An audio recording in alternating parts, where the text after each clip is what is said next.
So what I'm going to be starting with today is mixing the secondary color green as well as the intermediate color blue-green and yellow-green. In the case for this project, you want to work by wedge. You will make the secondary colors the same way. However, it will save you time if you work by the secondary color and the intermediates next to it, because you don't want to waste too much time having to make that secondary color multiple times. So notice here, I've got two piles next to each other. Yellow is a little runny, so it got a little bit bigger than what I'd like, but this will give me enough to mix my three colors. I'm going to start by making green. So I'm going to do that by pulling it in the middle until I get the color that I want. Pulling in more blue or yellow depending on what I want it to look like. So notice I've still got some left here and here for me to do my secondary colors. Still want mine to be a little bit darker, so I'm going to go ahead and pull some more green in. Sorry, some more blue in to make green.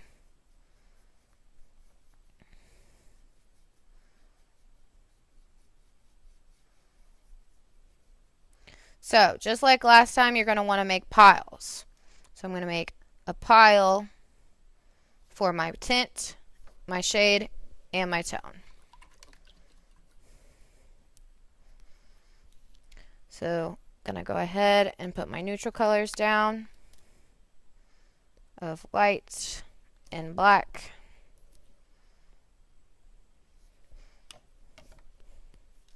Notice again how small they are. About a nickel, about a dime. So I'm going to grab some white and mix that in, and that will give me my tint of green. I'm going to go and paint that in the exact middle.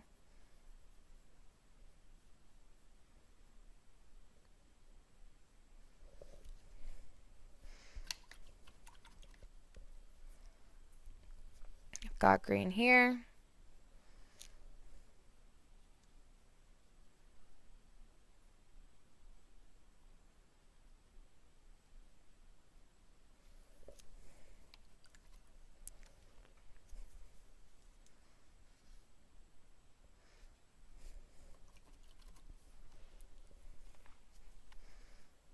Just like last time, always want to use a small amount of black. You can always add more if you want to.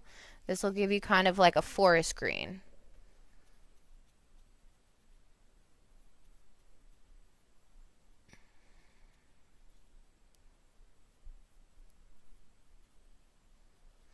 And then again, to save me time, I'm going to go ahead and mix my tone by mixing my shade and my tint.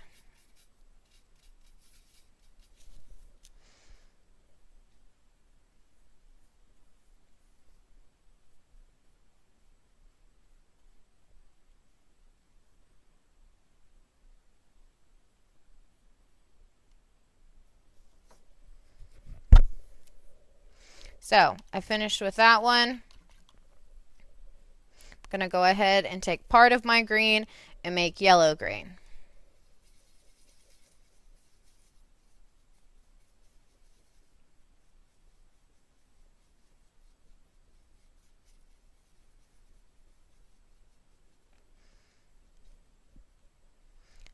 Same process, do my pile. Grab my white.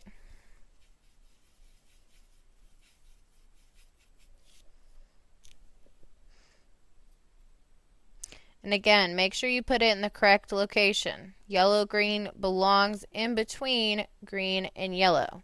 Don't put it on the wrong side in between green and blue.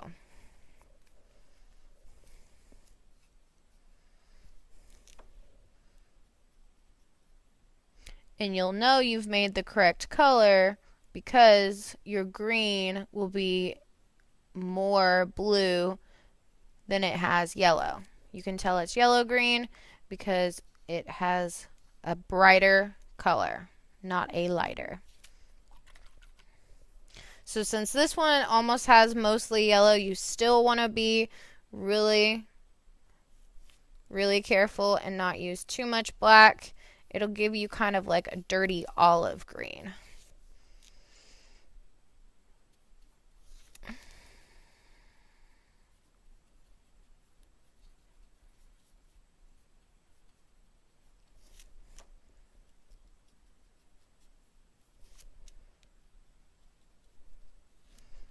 Just like last time, I'm going to grab some of my shade and mix it in with my tint, and it'll give me my tone.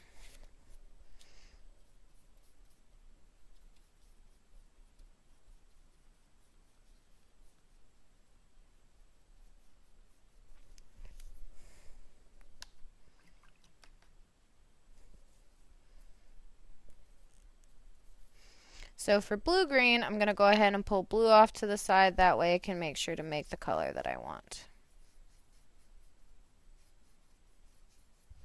And you can compare the three here. This one's yellow-green, this one's green, this one's blue-green. Notice blue-green has a lot more blue than it has of the other colors.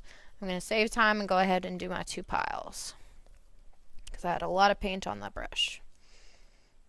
I'm going to grab some white, mix that in. It's going to give me kind of a turquoisey color.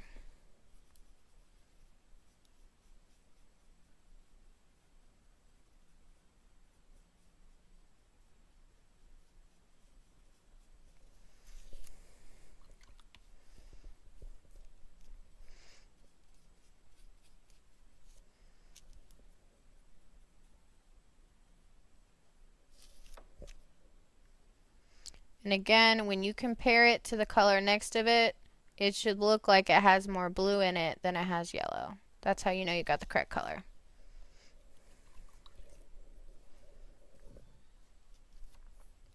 Grab some black. Again, always be careful. Don't have too much black.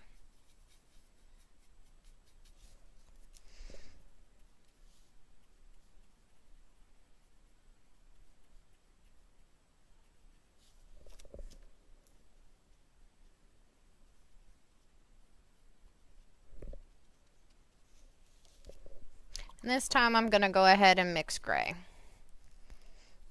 Didn't really like my tone last time. I'm going to make sure I have plenty of gray this time.